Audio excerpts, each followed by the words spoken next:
A special hour of Utah's morning news. Your voice, your vote. The Republican race for the White House. And a very good morning to you, Brian and Amanda. We are continuing our coverage this morning in for Doug Wright, this special hour of Doug Wright Show. Your voice, your vote, the Republican race for the White House. And we're going to kind of just continue to talk about what happened at the RNC as we went through this past week. Also, Donald Trump's acceptance speech last night.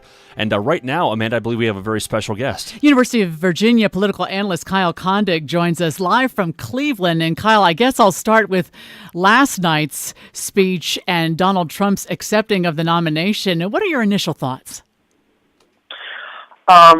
So I think that Trump's biggest problem in this race is that I don't know if he's convinced, a majority of the public, or at least, the plurality of the public that he needs, that he's really qualified for the job.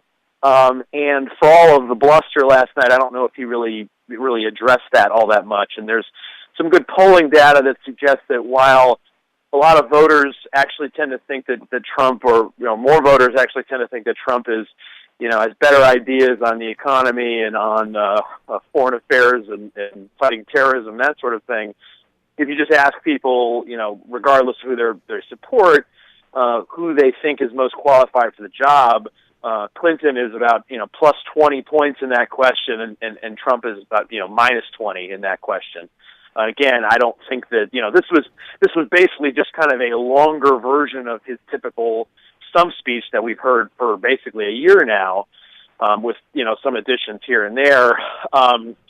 So I think he still faces that basic question of qualification, and again, I don't think he necessarily addressed it. I think, Kyle, also, I think there were a lot of people who perhaps were hoping to hear a couple of things that they didn't quite hear last night. I'm seeing a lot of the reviews from the speech last night, words like, Trump's America is scary but fixable. Another person says one of the darkest speeches I have ever heard from a major party candidate. What we didn't quite hear, at least what I'm hearing and seeing, is that a lot of America is amazing, and this is our time to come back, and that note of positivity that I think a lot of people were hoping for. Yeah, it certainly was a fairly dour speech, and as someone who was in the arena last night, he obviously got applause for a lot of things, but I thought the response was a little bit tepid at times. I think the biggest cheer he got was when he talked about appointing conservative judges to the Supreme Court, which is probably a reason why a number of elite conservatives will end up voting for Trump, is that they know that they're not going to get judges they like out of Hillary Clinton, and that they have a fighting chance to get judges they like out of Trump. Typically we hear kind of affirmations of American greatness from presidential candidates. Trump's campaign has not really been about that. Trump's campaign has been about essentially how bad the country is doing in his eyes.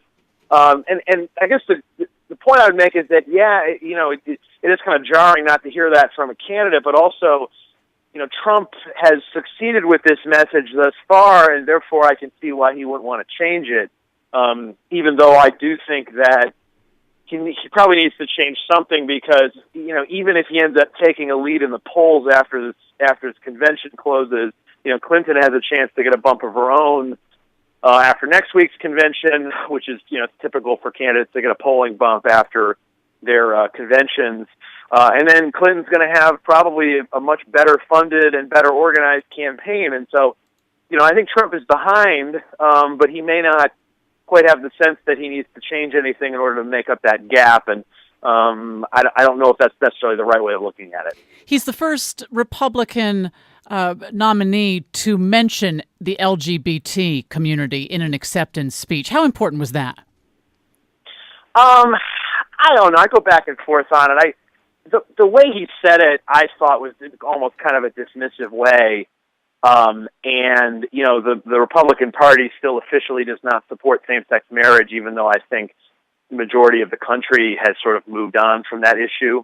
And that's a battle that social conservatives have lost, frankly. I mean, we're not going to go back to a world in which we don't have same-sex marriage. It's just not going to happen.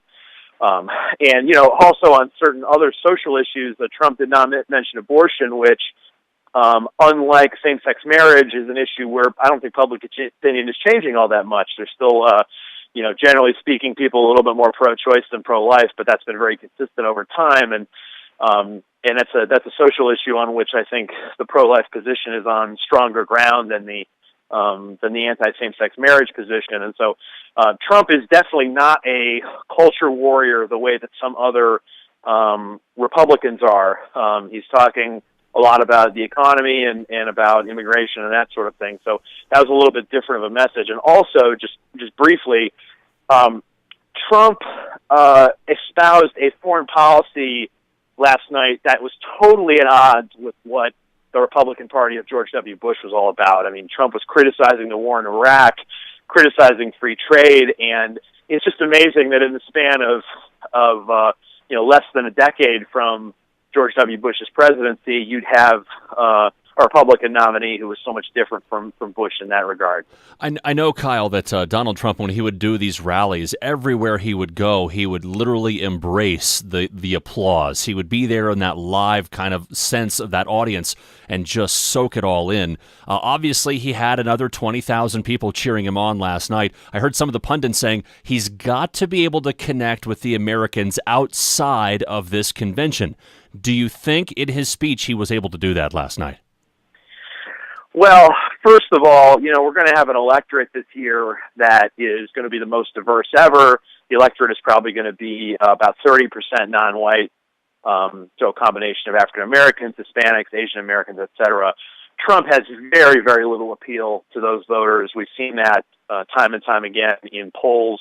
Barack Obama got 80% of those voters in 2012. I think that it's reasonable to expect that Hillary Clinton will do better. And so Trump is betting on doing significantly better amongst whites than Mitt Romney did. And, I suppose that's possible, but certainly Trump is not making his message more inclusive to non-white people.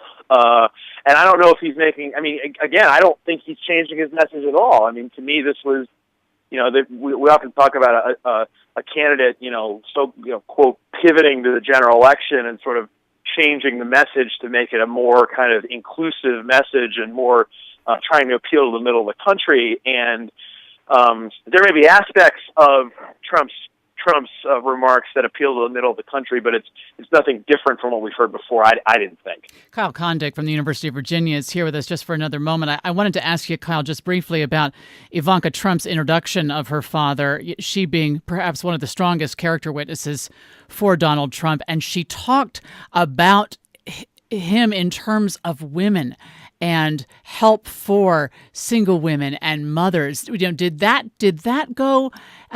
do any help for him in that demographic where arguably he needs help? I kind of question the importance of the speeches other than maybe the running mate and the presidential candidate. Trump has a long history of making misogynist statements, and so those are things that are going to get litigated out on the trail. The thing is I think all the various Trumps who spoke, obviously Trump had the plagiarism problem, but I thought that the Trump family members who spoke were generally pretty effective, but ultimately, politicians use family members as validators all the time, but would you expect them to say anything bad about their about their husband, father, et cetera? Probably not. And again, we're going to see 3 Clintons speaking next week, so it's not like the family thing is just limited to the Trumps. Although to have 6 different Trumps speaking, I think we went back and looked a little bit. I mean, that seemed like way more family members speaking at a convention than we've seen previously. And we also heard a lot of testimonials from people who worked for Trump or work for Trump. And again, are they really going to say anything bad about him? It's not exactly, people who are kind of neutral observers. So again, I don't know how meaningful any of that is, but I don't know if if those kinds of endorsements are as compelling as endorsements from people who aren't really related to Trump or working for him. All right, Kyle. Well, we sure appreciate your insight. That's a University of Virginia political analyst Kyle Kondik with us live from Cleveland on the KSL Newsline. Brian and Amanda are invading the Doug Wright Show for this hour as Doug flies back to Utah after a wonderful week in Cleveland for the Republican convention. Andy Farnsworth is actually hosting the Very cool, movie Andy, show. way to go. Coming up next hour, and we will speak after the news with Utah Republican Party Chair James Evans in just a few minutes. So stay with us here at KSL News Radio.